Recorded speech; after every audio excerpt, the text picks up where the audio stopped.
proeminente nas novas gerações de médiuns. A mediunidade consciente tem ficado em destaque nos terreiros. A internet, por muitas vezes, em sites, blogs, tem trazido material muito edificante acerca desse fenômeno. Contudo, tem aqueles também que, em decorrência do vanguardismo, do fundamentalismo, acaba por escarnecer esse tipo de fenômeno. E nesse vídeo nós vamos trazer aquilo que a internet não fala sobre a mediunidade consciente e sobre a beleza que é constantemente deflagrada em decorrência do preconceito e a falta de conhecimento. Eu sou Renato Bosco, dirigente e sacerdote da Casa de Pai Oxóssi, Caminho de Axé. Vamos lá.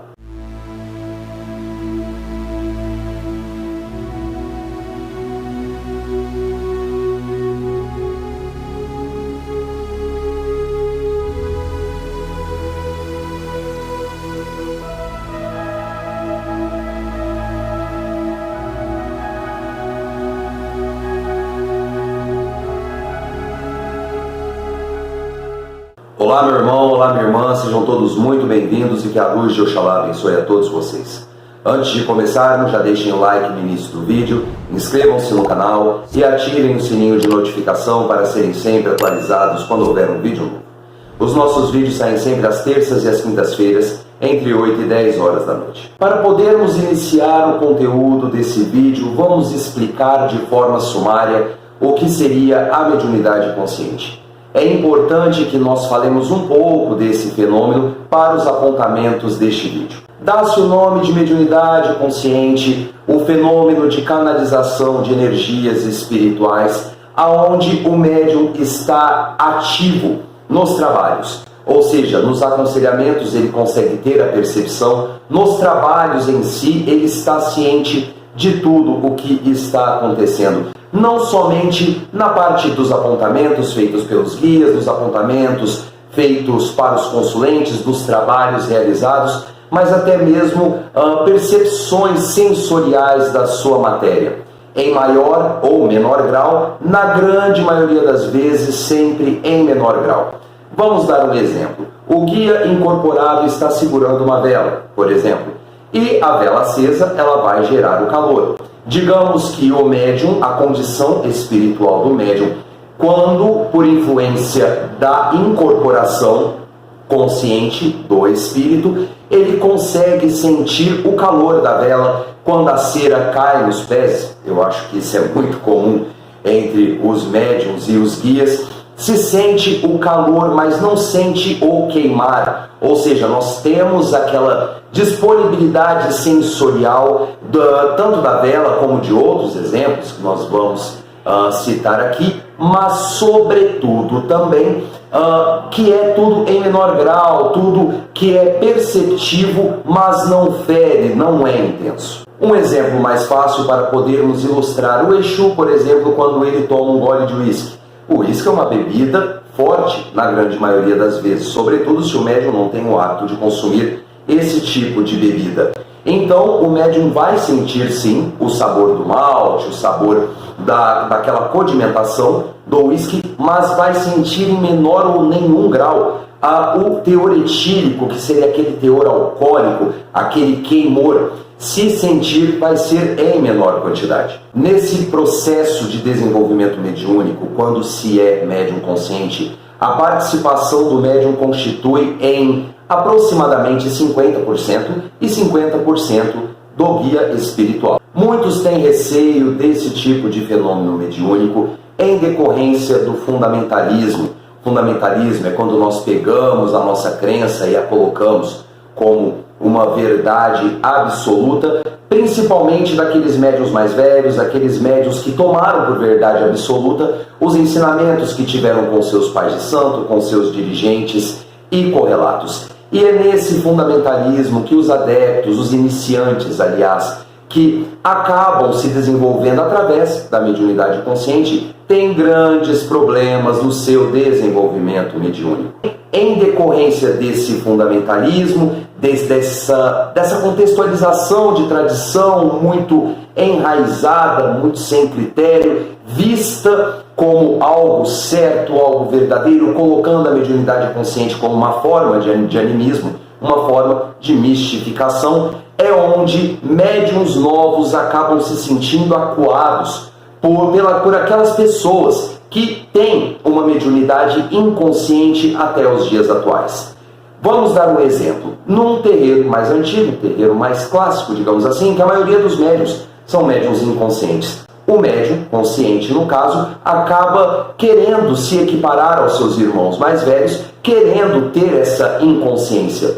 E quando ficam acuados, vendo que todos estão incorporando, ele começa a julgar o seu fenômeno mediúnico, a sua incorporação, menos importante, menos válida, menos assertiva do que desses irmãos mais velhos.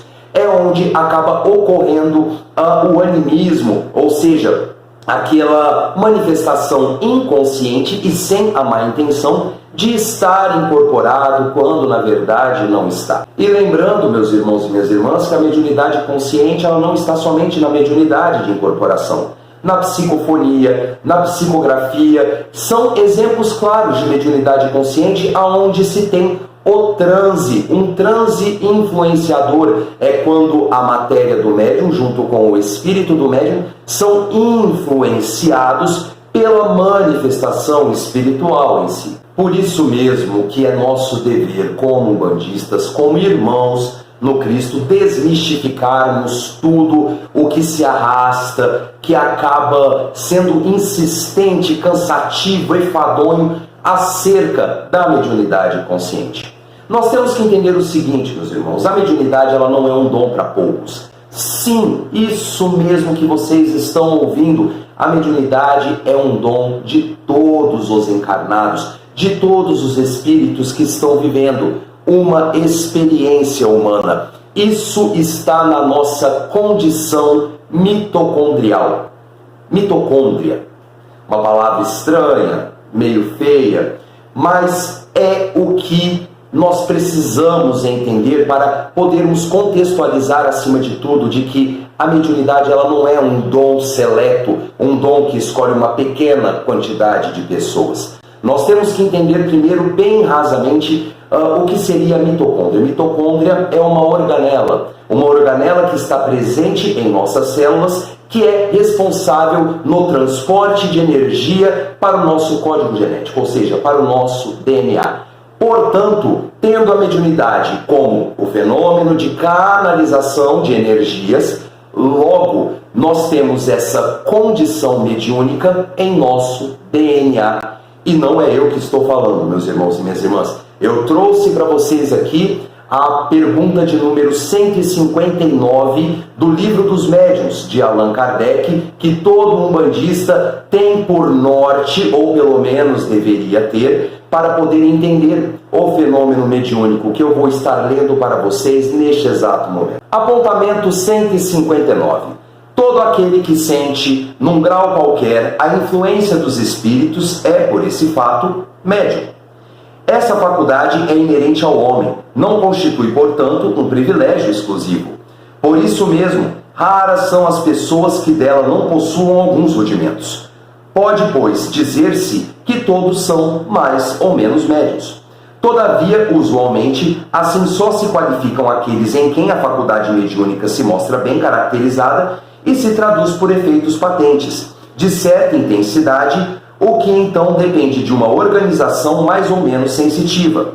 É de notar-se, além disso, que essa faculdade não se revela da mesma maneira em todos. Geralmente, os médiuns têm uma aptidão especial para os fenômenos desta ou daquela ordem, donde resulta que formam tantas variedades, quantas são as espécies de manifestações. As principais são a dos médiuns de efeitos físicos, a dos médiuns sensitivos, dos impressionáveis, a dos audientes, a dos videntes, a dos sonambólicos, a dos curadores, dos pneumatófagos, dos escreventes e dos psicógrafos. Portanto, meu irmão, minha irmã, a faculdade mediúnica é um dom de todos, em maior ou menor grau, em maior intensidade ou menor intensidade. E como isso acontece? Pessoas nascem com o dom mediúnico. Temos 7, 8 bilhões de médiuns no mundo.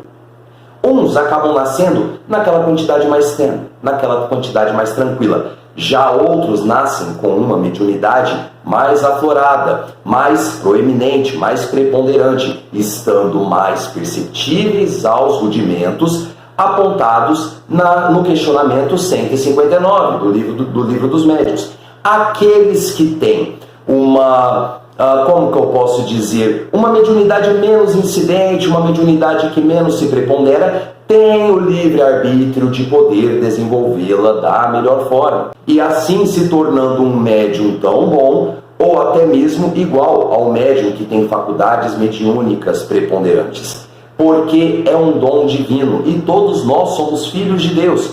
Portanto, qual seria o cabimento de termos uma pequena e seleta quantidade de pessoas a desenvolver as faculdades mediúnicas? É totalmente contraditório. A mediunidade consciente é um dom magnífico.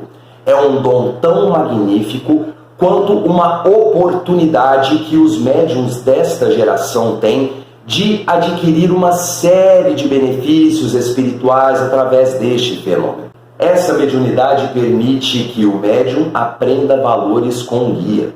Valores que se preponderam a ritualísticas, a fundamentos e empirismos que se arrastam pelas diversas umbandas do Brasil. Ainda nessa mediunidade é permitido ao médium participar dos trabalhos de forma ativa, ou seja, ele pode estar aprendendo os fundamentos diretamente com o guia espiritual, aprendendo os seus processos, nos aconselhamentos que são dados aos consulentes, aqueles que procuram auxílio. Aquele conselho dado pelo guia pode estar servindo para o médium em determinado momento pelo qual ele está passando.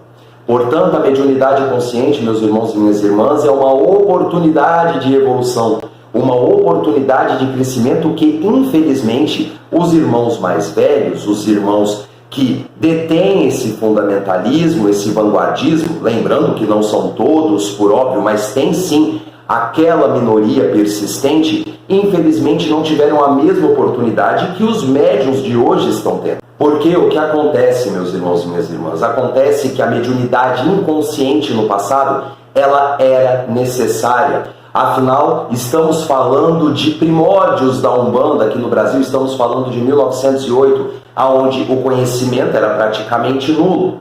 E ainda não bastando, o acesso ao conhecimento, sobretudo o conhecimento teológico, o conhecimento acerca das religiões para poder trazer elementos para a Umbanda, era sim muito seleto, por vezes até mesmo muito eletivo.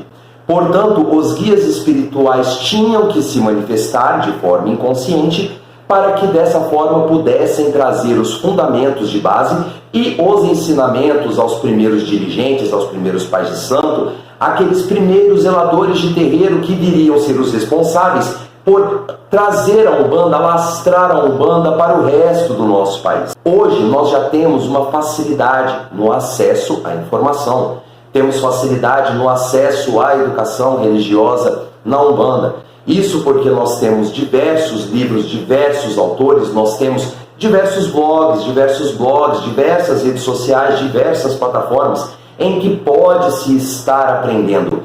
E todo esse acervo disponível, associado com a intuição espiritual que vem junto com essa mediunidade consciente, permita que o guia vá te levando ao conhecimento certo. Porque é um fato incontestável. Na internet nós temos muito conhecimento construtivo, muito conhecimento edificante. Mas da mesma forma temos muitos conhecimentos distorcidos, deturpados, errôneos, que são perigosos, são muito perigosos. Esse é um recado para os médiuns conscientes. Não temam em ser médiuns conscientes. Porque é uma oportunidade de aprender, é uma oportunidade de desenvolvimento, é uma oportunidade de, sobretudo, evolução espiritual, junto com aqueles que te protegem e te acompanham.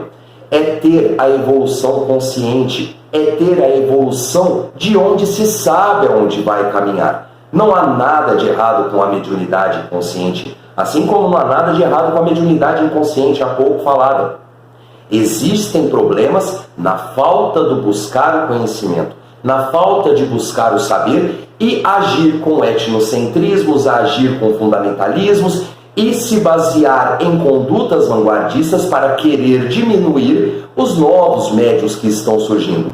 E, portanto, não se deixem diminuir. Saibam, a mediunidade consciente é tão valiosa quanto a mediunidade inconsciente e demais faculdades mediúnicas.